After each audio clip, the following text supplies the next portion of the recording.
We are also going to have this clip from Replex Dev. I was given a clip from Brad Garlinghouse's new talk with eToro. Almost as cool things are happening in South Korea, and we're going to talk about those and other things today. For example, Mika will talk about how that might affect Bitcoin, Ethereum, and XRP as it goes into action in Europe. That is a rule for Europeans that starts at the end of this year. It should be really exciting for the crypto world. Let's get this going, guys. What a great way to help me out if you get anything out of this. Please like the video, and if you're no longer signed up, I think about what you want to do about joining. I promise that I will always tell you the truth, and we'll have some fun while we do it. So $1 billion in tokenized money market funds right now, and $16 trillion in tokenized property by 2030. Let's play this ARKX. ARKX is a licensed caretaker in the UK. In that case, if you trust what we say, we can make a token that stands for that object. We began working together with Aberdeen Asset Management. In 2022, they put money into us. So soon after investing in their cash auction fund, we turned it into a token. It's a live account that we have on our website right now.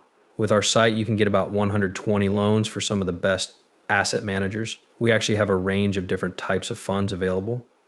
We believe that all assets will be on the chain in the future, and we need to work with Ripple to make that happen. Please keep in mind that this is the same man who has talked about 30 to 50 trillion XRP over the next few years in previous talks. That's a lot of cash. Listen, we don't know what crypto will be like in the next 5 years, do we? 25 by 30 must be a fun time. There will be an undergo market in the middle, but we're moving toward a software market. That's also interesting. That's it for now, friends. All of us are just guessing what this item you see is. Your only goal when you're in XRP, Algorand, or any other type of miles is to guess what the price of that should be.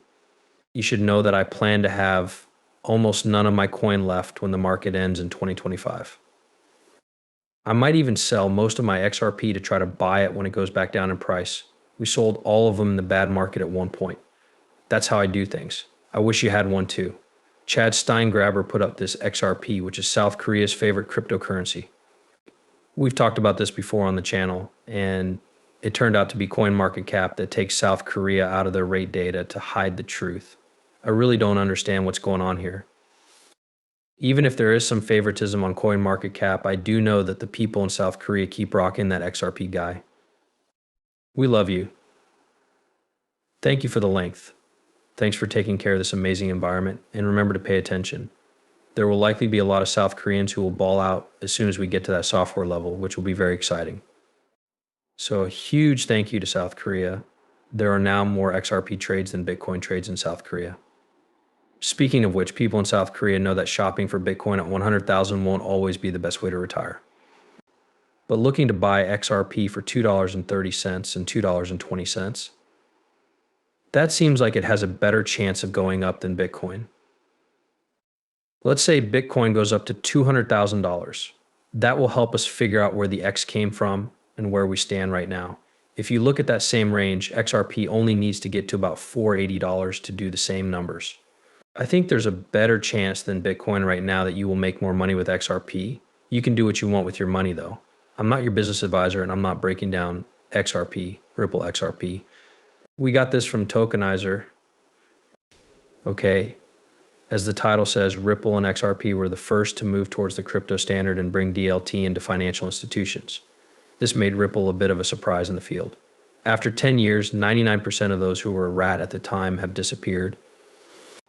These days, though, Ripple isn't just staying alive. They are definitely doing well in every way. The FUD about the SEC is now over, though. We can see the links to big businesses in the public zone with commercial banks, fintechs, global economic groups, and everywhere else.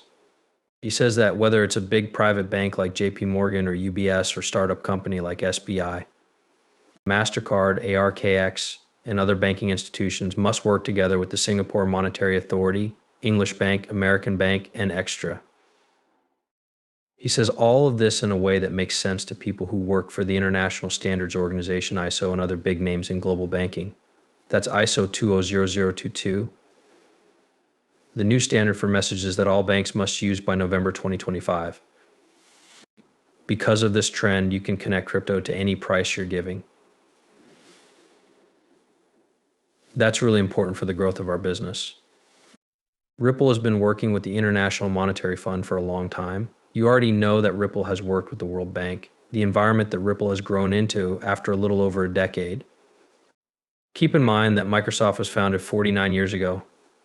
Apple has been around for 48 years. IBM has been around for 113 years. That's great.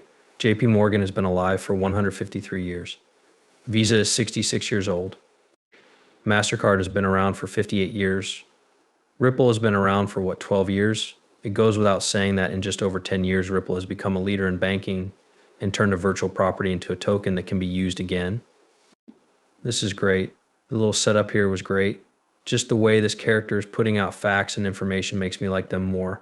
I'm watching them. That bell should be turned on now. Thanks a lot for putting that up. We have this from Yanez as well. Since Bitcoin and Ethereum don't fit the description of either a money token or a software token, they are not subject to Mecca's rules. XRP, on the other hand, ladies and gents, meets those needs. This little record is shown below. Implications for MiCA and the 2024 EU crypto market. I did everything right. What types of crypto property don't fall under Mecca's legal control? It talks about unclassified cryptocurrencies, investment or security tokens, and NFTs. These are all well-known cryptocurrencies, right? That is definitely cool, man. I can also feel a bit of a juicer down here from the smoke. I'll bring this up. My oldest and best fully compliant and managed Euro stablecoin on the market is now available on ISO 20002, two cryptocurrencies such as XRP and Algorand. I showed this in a previous movie, but you can see it here as official proof. So your coins through stat stasis is the oldest and easiest fully compliant and regulated Euro stablecoin on the market. It has a 5 euro song document. Over 6 billion euros has been transferred on chain, and it works with 5 main blockchains such as XRP, XCC, and Algorand. Here's the clip I started to talk about. Let me play this for you before I pass. It says smoke. Brad Garlinghouse says that XRP ETFs are the step between speculative trade by individuals and widespread use by institutions. Allow me to say this. A lot of XRP ETF applications have been made both in and out of the United States. What do you think about all of this? In what way do you see those papers? I believe that the ETF step is part of the change from individual investors who may be more risk-taking to institutional investors who are more mainstream and involved. Without a doubt, the Bitcoin ETF will be allowed. The CC had to be dragged kicking and screaming a little closer to the end result, but getting the Bitcoin ETF was, I guess, a big deal because it made it possible for more people to participate, especially large investors. So I think I said in public at that time that if people wanted to ask me, will there be an ETF for XRP? Also, I really like the idea that there might be an XRP ETF. Now I think about it, I don't even know what I meant. I believe there are 4 or 5 specific applications in the US, and I'm aware of at least one in Europe.